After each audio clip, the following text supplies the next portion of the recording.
नमस्कार, स्वागत है आपका अपने एमपी में। मैं हूं आपके साथ आयुषी ओझा और न्यूज रूम से मेरी सहयोगी ऋतु मेरे साथ जुड़ चुकी है। लेकिन उससे पहले दिखाएंगे आपको कुछ खबरें। व्यापम फर्जीवाड़ा मामला, पीएमटी 2013 घोटाले के आरोपियों को हाईकोर्ट से राहत मिल गई है। हाईकोर्ट ने मंजूर की सभी की अग्रिम जमानत याचिकाएं, इन्हें मिली राहत। चिरायू मेडिकल कॉलेज भोपाल की ये बात बता रहे हैं कि वहां के अध्यक्ष Ajay Goenka, People's Medical College Bhopal के अध्यक्ष SN विजय वर्गीय, इंडेक्स मेडिकल कॉलेज इंदौर के Suresh Singh Bhadauria, People's Medical College में एडमिशन कमेटी के सदस्य डॉक्टर विजय कुमार पांडे, डॉक्टर वीरेंद्र चौहान, अरुण कुमार अरोड़ा और डॉक्टर रवि सक्सेना याचिकाकर्ताओं के जांच में सहयोग करने के ट्रैक रिकॉर्ड के चलते मिली जमानत। सीबीआई ने गिरफ्तारी की मंशा से फिलहाल इनकार कर दिया है। तो व्यापम फर्जीवाड़े मामले के इस वक्त खबर आपको बता रहे हैं। हाईकोर्ट ने सभी याचिकाओं को मंजूरी दे दी है जो जमानत याचिकाएं लगाई गई थी। बता दें आपको, इंडेक्स मेडिकल कॉलेज के सुरेश सिंह को जमानत मिल चुकी है। पीपल्स मेडिकल कॉलेज के विजय कुमार पांडे को जमानत मिली है। जांच में सहयोग और ट्रैक रिकॉर्ड के चलते जमानत मिली। तो भोपाल से बड़ी खबर, निशातपुरा रेलवे स्टेशन का नाम कैलाश सारंग स्टेशन करने की तैयारी कर ली गई है। पूर्व राज्यसभा सदस्य स्वर्गीय कैलाश सारंग के नाम पर तैयार हुआ प्रस्ताव। इसी सत्र में नाम को लेकर संकल्प प्रस्तुत किया जाएगा। निशातपुरा स्टेशन को भोपाल के चौथे स्टेशन के रूप में तैयार किया जा रहा है। कांग्रेस ने स्टेशन का नाम बदलने का विरोध किया है।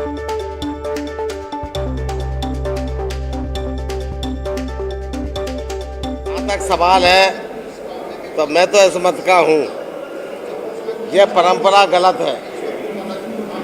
नाम बदल के पुराने ऐतिहासिक नाम को हटाकर अपने पार्टी के लोगों के नाम, पूर्व के राजा महाराजाओं के नाम पर अगर बदल दिए जाते हैं, इसका मैं व्यक्तिगत रूप से इसका विरोधी हूँ। कल कोई कहेगा पिताजी का नाम बदलो, तो पिताजी का नाम भी बदल सकते हैं क्या? वो नहीं बदला जा सकता तो फिर नगरों के नाम भी नहीं बदलना चाहिए। चुनावों के नतीजे तो आ गए हैं, पर बयानबाजी का दौर भी शुरू हो चुका है। जी हां, प्रदेश के गृह मंत्री नरोत्तम मिश्रा ने कांग्रेस सरकार को फिर से एक बार घेरा है और कहा कि आने वाले अगले चुनाव में छत्तीसगढ़ और राजस्थान की भी सरकार कांग्रेस के हाथों से जाने वाली है। तो वहीं मुनव्वर राणा के उत्तर प्रदेश छोड़ने के बयान पर तंज कसते हुए कहा कि यूपी छोड़ने की जिद शायर मुनव्वर छोड़ दें, वहां अब योगी राज में रामराज आ गया है।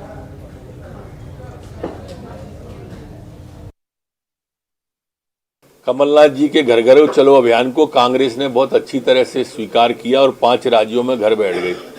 और कमलनाथ जी तो खुद ही समझदार है, वो परसों ही घर चले गए थे। हिंदुस्तान के प्रमुख 5 राज्यों के चुनाव में कांग्रेस के कार्यकर्ताओं ने कांग्रेस को घर पर बिठाने का काम किया है। अब 2 प्रांत बचे हैं, एक छोटा सा हमारा छत्तीसगढ़ है और राजस्थान है। अगले चुनाव में यहाँ भी घर बैठ जाएंगे। राणा जी से प्रार्थना है कि ये यूपी छोड़ने की मंशा को ही छोड़ दें। सपा की सरकार होती तो शायद लोग छोड़ते, पश्चिम बंगाल की तरह की कोई वो होता, तब तो योगी राज है, राम राज्य है। और राम राज्य में सभी को स्थान होता है और इसलिए आप बेहतरीन शायर हैं, राष्ट्र की मुख्य धारा में आइए, आराम। तो वहीं मंत्री प्रद्युम्न सिंह तोमर ने कमलनाथ को आड़े हाथों लिया, बयान दिया, कहा वो CEO हैं, मध्य प्रदेश के CEO हैं और कांग्रेस एक प्राइवेट कंपनी है जिसको कमलनाथ चला रहे हैं।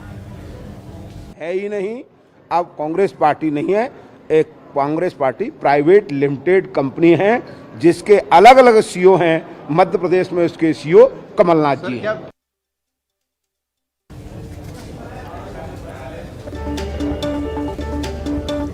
तो वहीं पूर्व मंत्री जयवर्धन सिंह ने कांग्रेस के नेताओं को नसीहत दी है। जी हां, नसीहत दी गई है जयवर्धन सिंह द्वारा और कहा गया है कि अब 8 घंटे जो काम करते थे वो 16 से 18 घंटे काम करें, जमीनी स्तर पर जुड़ें और जोर शोर से काम में जुट जाए। देखिए, विश्वास करते हैं, लेकिन मैं मानता हूं आज वो समय है जब कांग्रेस के हर एक कार्यकर्ता को, नेता को जमीन पर रहना पड़ेगा। वो समय है जहां जनता हमसे उम्मीद कर रही है, लेकिन अगर हम दिन में 8 घंटे काम कर रहे हैं तो हमको 8 घंटे नहीं 16-20 घंटे काम करना होगा, क्योंकि अगर जनता का विश्वास वापस प्राप्त करना है तो सबसे पहले जमीन पर रहकर, घर घर जाकर, हर मोहल्ले में, हर गांव में, मजरे में जाकर जनता का आशीर्वाद लेना होगा, उनकी जो समस्या, उनकी जो पीड़ा है उसको समझना होगा, और उस आधार पे हमारी क्या सोच है जनता के प्रति। अगर जनता पुनः हम पर विश्वास करती है तो हम कौन सी नई नीतियां लाएंगे वो साबित करना होगा जनता के बीच नेता हो। तो वहीं प्रदेश के पूर्व मंत्री सज्जन सिंह वर्मा ने बीजेपी को आड़े हाथों लिया और यूपी की जीत पर, योगी आदित्यनाथ की जीत पर कई सारे बयान उन्होंने दिए। उन्होंने कहा कि ध्रुवीकरण की राजनीति जो है बीजेपी करती है, वहीं ध्रुवीकरण की राजनीति अब मध्य प्रदेश में भी शुरू हो गई है। देखिए, इसलिए वो मानसिक शोषण करने के आदी है भाजपा के लोग, कि कैसे हम ट्विस्ट करके हिंदू मुस्लिम की बात कर लें, मंदिर मस्जिद की बात कर लें। देखिए, ये तो अभी कई धार्मिक झगड़े कराएंगे। अभी महेश्वर मंडलेश्वर विधानसभा में मेरी बहन विजयलक्ष्मी साधु वहाँ एमएलए हैं, सीनियर लीडर हैं। अभी वहाँ 3 दिन पहले वहाँ भी इस तरह का हिंदू मुस्लिम का झगड़ा कराने की कोशिश की गई। जगह जगह ये करते ही हैं। भाजपा के लोगों का षड्यंत्र होता है कि कैसे भी धार्मिक भावना भड़का के हम वोटों का ध्रुवीकरण करें। तो वहीं चुनावी नतीजों पर सज्जन सिंह वर्मा ने कहा कि कांग्रेस में अब कहीं ना कहीं बड़े स्तर पर सर्जरी करने की जरूरत है। सुनिए पूरा बयान। मेरा कहना यह है कि मैं बार बार बोलता हूं कि एक सर्जरी बड़ी कांग्रेस में, पूरे अखिल भारतीय स्तर पे सारे प्रदेशों में एक बड़ी सर्जरी हाईकमान को करने का निर्णय लेना चाहिए, और उन पोटेंशियल लोगों को छाट के अब हाथ में कमान दी जाए जिनमें मादा है, जिनके शरीर में वास्तव में कांग्रेस का खून बहता है। बाकी तो कई आते हैं, कई चले जाते हैं, कई बिक जाते हैं, पर उन लोगों को आपको छांटना पड़ेगा। हम अगला चुनाव जीतने का दृष्टिकोण न रख के कांग्रेस को मजबूत पायदान पे लाके खड़ा कर दें, उस दृष्टिकोण से हमको सर्जरी। और उत्तर प्रदेश समेत 4 राज्यों में जीत हासिल करने के बाद बीजेपी का फोकस अब 2023 चुनाव पर है, विधानसभा चुनाव पर है, और उसी में जुट गई अब बीजेपी। कहीं ना कहीं तैयारियों का दौर भी शुरू हो चुका है, और 4 राज्यों में मिली जीत से उत्साहित पार्टी मिशन 2023 में अब जुट गई है। अगले साल मध्य प्रदेश में विधानसभा चुनाव होना है, और ऐसे में बीजेपी 4 राज्यों में मिली जीत के माहौल को 2023 के चुनाव तक बनाए रखने की तैयारी में है। पार्टी ने पीएम मोदी के विकास कार्यों को आगे रख 2023 के चुनाव में उतरने का ऐलान कर दिया है।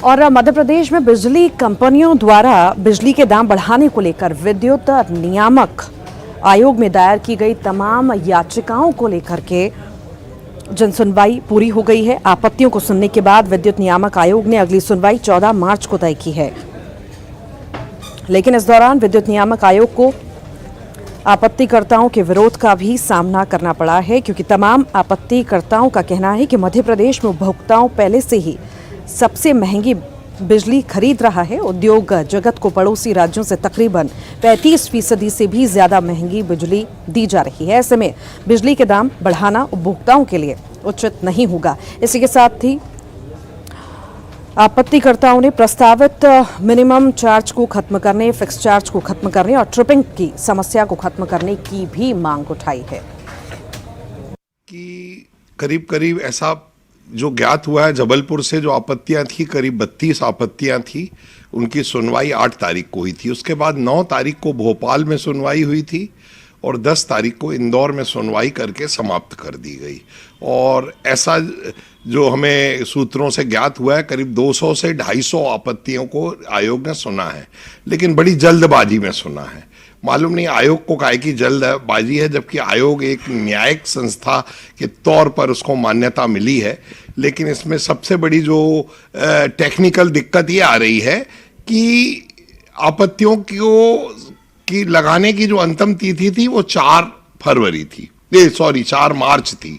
4 मार्च के बाद उनने 8 मार्च को सुनवाई रख दी और आपत्ति का जो नियम ये कहता है कि आपत्ति का जवाब मिले और जवाब मिलने के बाद जो है हमें उसको अध्ययन करने का समय मिले और तब हम तर्क प्रस्तुत करें। और अब बात करेंगे ग्वालियर की, जहां पर महिला मरीज की गुहार सुनने के बाद केंद्रीय मंत्री ज्योतिरादित्य सिंधिया उनसे ट्रामा सेंटर मिलने के लिए पहुंचे, डॉक्टरों से मिले, उनकी बीमारी के बारे में जाना और बेहतर इलाज महिला को देने के लिए डॉक्टर से बातचीत की। इनकी फिंगर नहीं आ रही एज के हिसाब से, तो हमारे साथ हमको 5 दिन से भर्ती करें, ऑपरेशन की सुनाई नहीं हो रही यहाँ पर, और पैर मेरा खुला पड़ा। 2 दिन से डॉक्टर बोल रहा था आज सर्जरी करके गया है, और हम कहते किसी से बाद में डांटता है हमको कि तुम शिकायत क्यों करती हो हमारी। कौन भर्ती है? मम्मी जी हमारी, वो अभी सिंधिया जी आए थे सर, वो बोल गए हैं कि आपका पेशेंट ठीक हो जाएगा, कल उनका ऑपरेशन हो जाएगा। समस्या क्या थी? समस्या कुछ नहीं, उनकी देखभाल नहीं हो रही थी। डॉक्टर साहब हम कल जांच के लिए गए थे तो उन्होंने हाथापाई की हमारे साथ, पेशेंट को ऐसे भगा दिया कि हम 4 दिन बात करेंगे, हम नहीं कर सकती कुछ। हमारी कोशिश है ग्वालियर में कि सुदृढ़ स्वास्थ्य व्यवस्था हम लोग हमारी जनता को दिला पाएं, और आप लोगों ने भी स्वयं अनुभव किया है कि पिछले 6 महीने 1 सालों में हमारे कई, ये तो हमारा जेएच बड़ा परिसर है अस्पताल का, पर ताकि यहाँ का लोड भी कम हो पाए कई छोटे अस्पतालों की शुरुआत भी हमने की है। हमारे डॉक्टर पूर्ण रूप से सेवा भाव से कार्य कर रहे हैं। क्या हो रहा है आज की ग्वालियर पे लोड पूरे संभाग का केवल नहीं है, लेकिन आसपास के राज्यों का लोड भी ग्वालियर को आता है। राजस्थान के हमारे मरीज भी आते हैं, उत्तर प्रदेश के मरीज आते हैं। हमारा दायित्व है कि हम सबकी सेवा करें, और इसलिए कभी कभी थोड़ी सा जो कमियां होती हैं उनको भी हम दूर करने की पूरी कोशिश कर रहे हैं। इंदौर में सीबीआई की रेड पड़ी है। सीड्स कंपनी पर पड़ा सीबीआई का छापा, कृषि धन सीड्स पर पड़ी रेड, कंपनी के ठिकानों पर छापे की कार्रवाई जारी। बैंक लोन में धोखाधड़ी का मामला, शिकायत के बाद केस हुआ दर्ज। केस दर्ज होने के बाद सीबीआई की कार्रवाई लगातार जारी है। तो बता दें आपको कि इंदौर से ये बड़ी खबर आपको इस वक्त बता रहे हैं, जहां पर सीबीआई की रेड पड़ी है सीड्स कंपनी पर।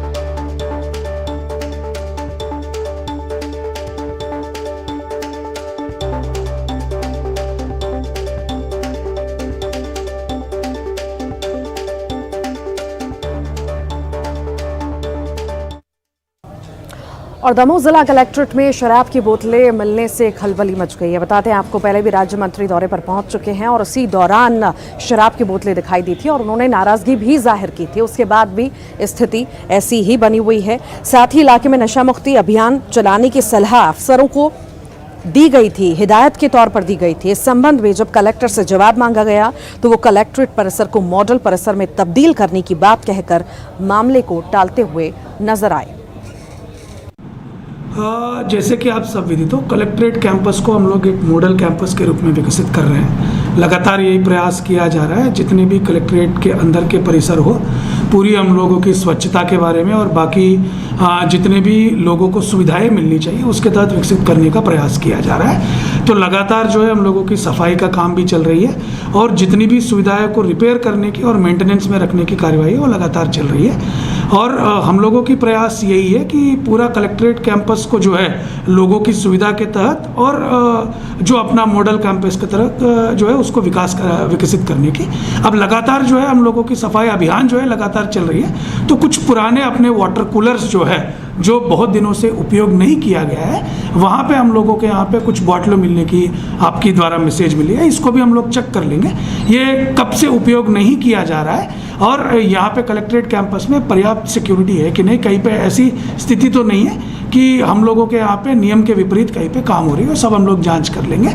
और कोशिश यही करेंगे कि कलेक्ट्रेट कैंपस को जो है हम लोग, जैसे आप सभी लोगों की मंशा है कि मॉडल कैंपस की तरह पूरी तरह विकसित कर पाए।